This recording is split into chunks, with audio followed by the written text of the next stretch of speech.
Hi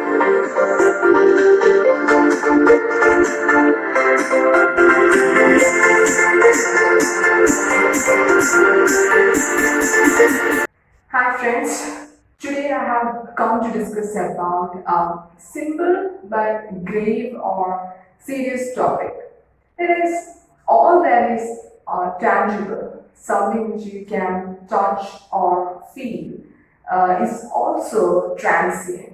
That is, it passes away. It is impermanent. In Sirach chapter 7, verse 36, it is said, in all you do, remember the end of your life, and then you will never sin. It would be great if you read the book of Ecclesiastes in the Old Testament of Bible. There, King Solomon says that everything under the sun is a vanity. John Keats is one of my favorite English poets. In his poem, Ode to a Nightingale, he discusses the theme of mortality in human existence. A quote from the poem, he says, "Here where men sit and hear each other groan, where palsy shakes a few sad last grey hairs, where youth grows pale and spectre pale and dies." He can mention specifically about the youth drawing pale. That is, death can occur to anyone at any time. Need not necessarily only to the older people. It can happen even to young people. John Keats himself died at a very young age due to tuberculosis. When we are in the prime of our youth, we feel that the world is full of imaginary kinds of magnificence and that life is a delightful and mysterious dream. And that death is that we won't even think about that. We feel that it is in some far future, maybe some old people may die. But in Bible it is clearly said that death comes like a thief. It can happen to anyone at any time. And all the social status, wealth and beauty, everything perishes. Even if you are the most beautiful person on this planet, even then you have to return to dust. Maybe take Cleopatra, maybe Diana Spencer. Everyone has returned to dust. It is said in Genesis chapter 3, verse 19 that, "For dust you are, and unto dust you shall return." However, there are many saints in the Catholic Church whose bodies remain incorruptible. Their bodies haven't decomposed ever since their death. Maybe this is some sort of divine intervention, or God has rewarded them for their holiness. Anyways, there is no clear scientific explanation for this phenomenon. It still remains a mystery. Isn't it interesting that we can actually calculate the number of our days on this planet? Say you live up to 100 years. Then the total number of days will be around 365 into 100, which is 36,500 roughly.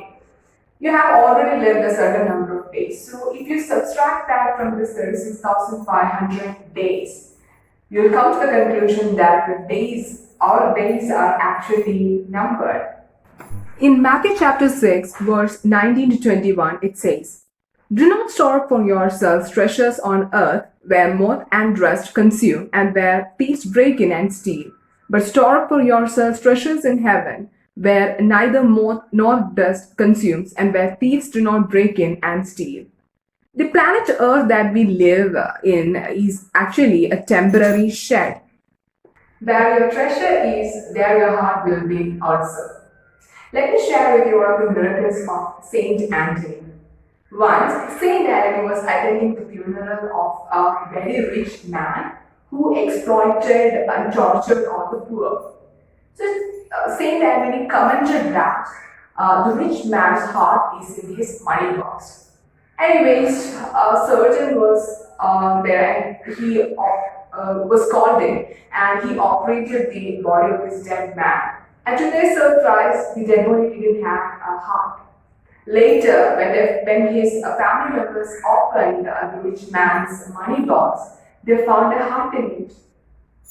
Saint Antony is urging us to free ourselves from the extreme greed for wealth. We should often think about our own death. This is not to maintain a melancholic or sad demeanor, no, not at all.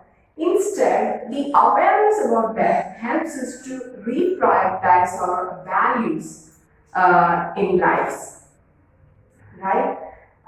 In fact, the awareness about death helps us to maintain a mental equilibrium. Let me share with you one of my favorite childhood stories. Once, King Akbar challenged Birbal to write a proverb which would help the king to maintain his mental equilibrium. Then, Birbal wrote, "This time shall pass."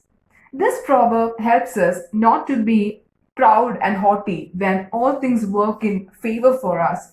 Also, it helps us to accept the sufferings in life with more endurance. In Romans chapter 8, verse 18, it is said, "I consider that the sufferings of the present is not worth comparing with the glory which is about to be revealed to us." However, it is sad that many youngsters use alcohol, cigarettes, and drugs and equates it with the pleasures of life. They claim that life is short and meant to be enjoyed at any cost. The concept of Carpediem or seize the day is suggested in love poems like Andrew Marwell's To His Coy Mistress. Although the concept of Carpediem has some merit, there are also some negative connotations that a Christian should consider before using it as a life motto. In Sirach chapter 6, verse 1 to 4, it is said, "Do not fall into the grip of passion, or you may be torn apart as by a bird. Your leaves will be devoured, and your fruit destroyed, and you will be left like a withered tree." Evil passion destroys those who have it and makes them the laughing stock of their enemies. In Sirach chapter 18, verse 30 to 32, it is said, "Do not follow your base desires, but restrain your appetites. If you allow your soul to take pleasure in base desires, it will make you the laughing stock of your enemies." However, we can use the concept of Carpediem to seize every opportunity that God gives us to do good deeds. We must encourage each other and build each other up. God has put every human being on this planet to fulfill certain purpose. When human beings lack purpose and direction, they are unable to see the opportunities right in front of them.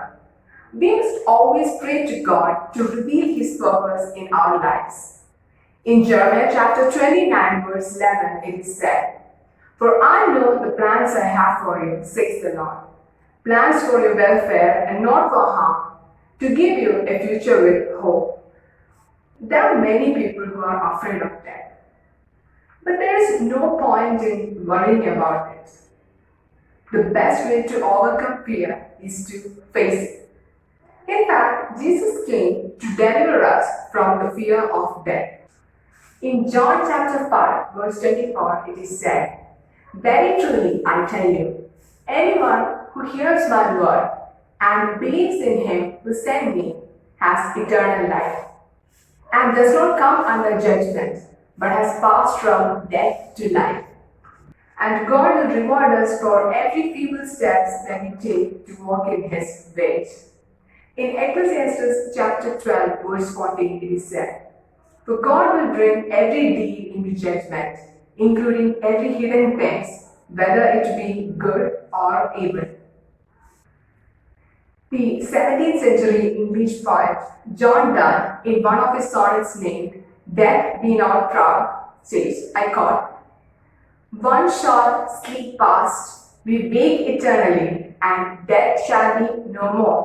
Death, thou shalt die.